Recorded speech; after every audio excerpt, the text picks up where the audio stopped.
Refugee by Gratz.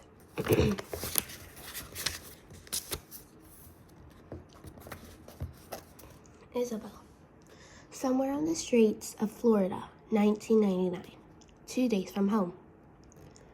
Rain lashed Isabel as she shoveled water out of the boat. Scoop, pitch. The bottom of the boat filled as fast as they could bail it out. Isabel, her mother, her father, her grandfather, Louis, Ivan, Sonora Castro, they all worked feverishly, none of them talking, not that they could hear each other over the storm. The only ones not bailing were Sonora Castro, who looked like a ghost, and Amara, who clung to the rudder with white-knuckled hands and tried to keep the boat turned into a churning wave so it wouldn't capsize. The engine hadn't worked since their escape from the tanker. The storm clouds turned the day into night, and the driving rain soaked Isabel to the bone. She shivered in the cold wind, her feet numb in the water sloshing at the bottom of the boat. Sea spray stung her eyes, and in between scoops of water, she dragged her arms across her face, trying to wipe away the salt water tears. As she watched the shirring waves, Isabel remembered the last time she had seen her abuelita, her grandma. She remembered Lita's hand reaching out for help as the tide swept her away. Isabel had been 9 years old. Her parents had sent her to stay with Lito and Lita in their little shack on the coast. They hadn't said why, but Isabel was old enough to know her parents had been fighting again, and they wanted to be alone while they worked things out. All that spring, Isabel had waited without joy in the ocean, waiting for the storm to come that would tear her family apart. And then the real storm had come. It wasn't a hurricane. It was bigger than a hurricane, a gigantic cyclone that stretched from Canada down to the United States and across Cuba and into Central America. Later, they would call it the storm of the century, but to Isabel, it was the storm.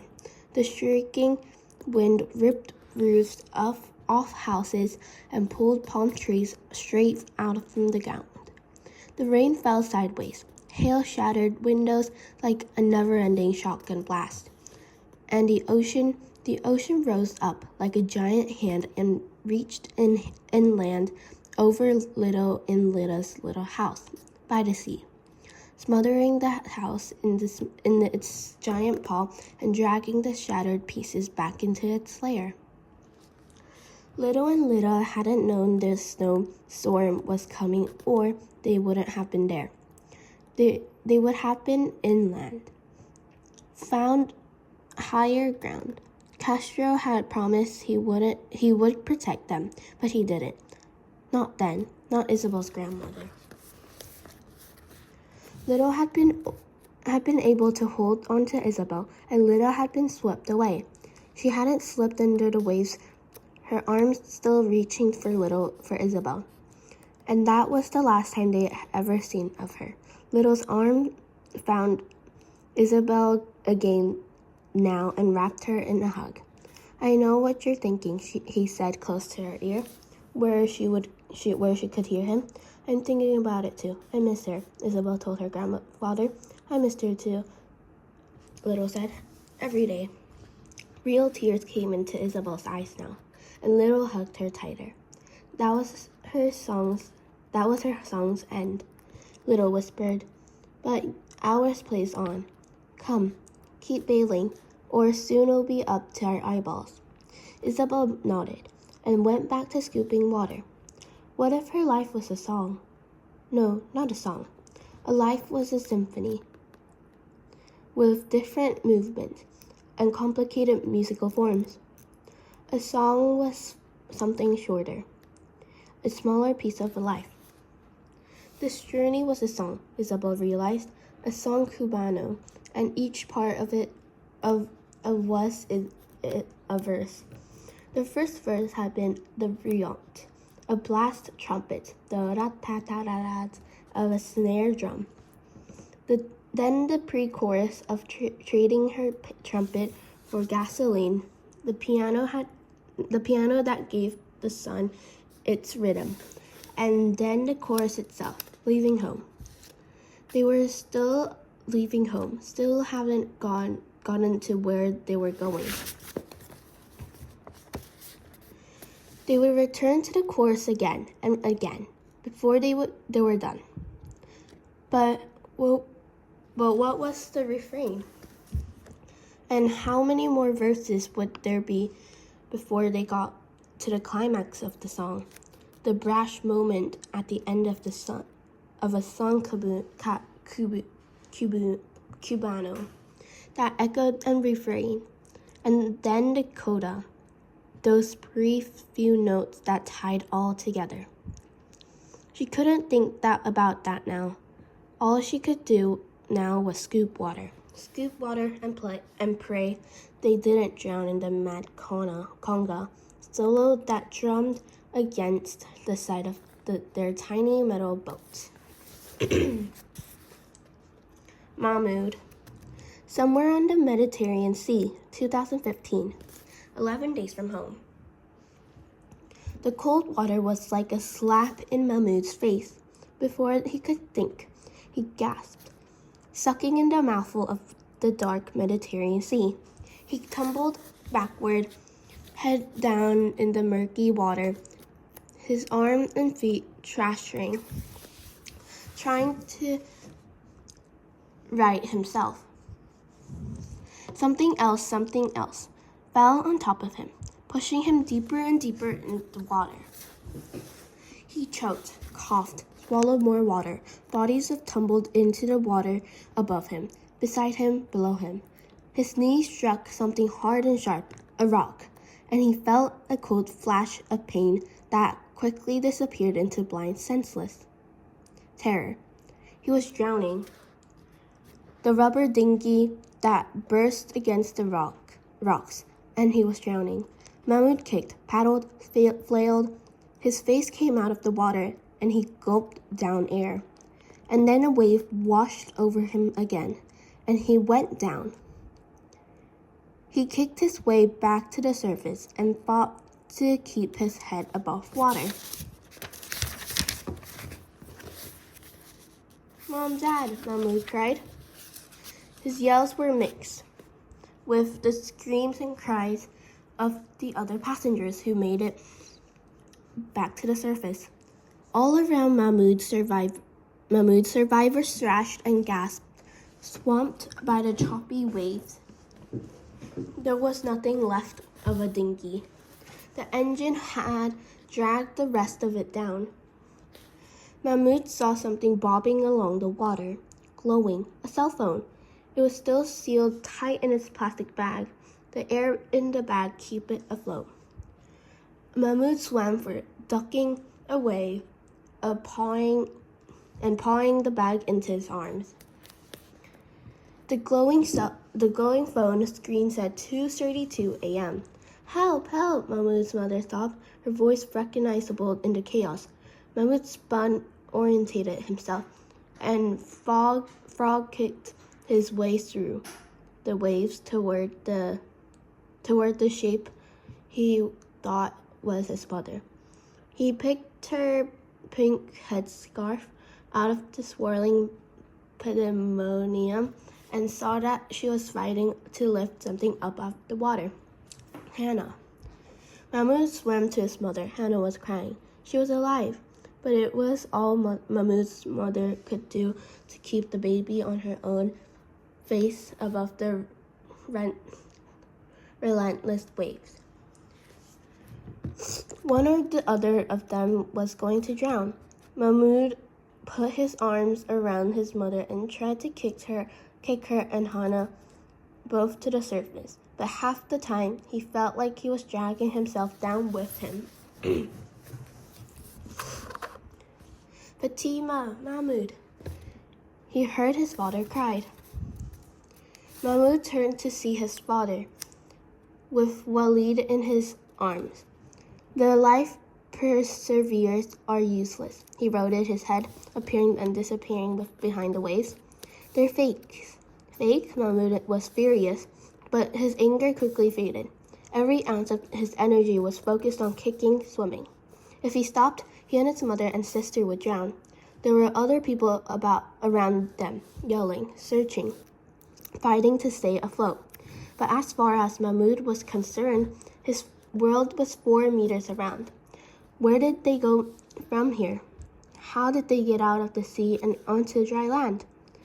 They were lost in the stormy Mediterranean Sea in the middle of the night. Their dinghy was sunk, and though it had run into the rocks, there wasn't any land in sight. They were going to die here, all of them. Mahmoud breathed in sea-water through his nose and hacked it up. He fought to breathe, the waves lapping over him. The rain and spray was still lashing his face, and his baby sister's cries refocused him. He could not lose her. He couldn't lose any of them.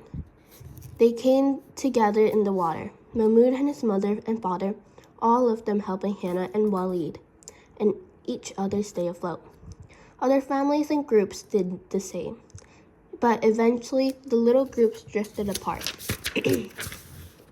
from each other.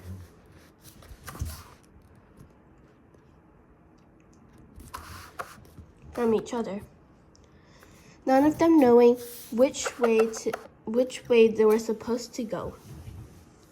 All they could do was stay on top of the next wave, the next wave, the next wave. "Kick off your shoes," Mahmoud's father told them. "Anything to lighten you." Time passed. The rain stopped. The waxing moon even peeked out from behind a cloud. But just as quickly it was dark again, and the cold wind and the salty spray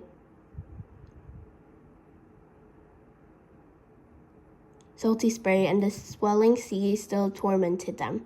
Mahmoud's legs were numb with cold and exhaustion. They felt like two lead weights.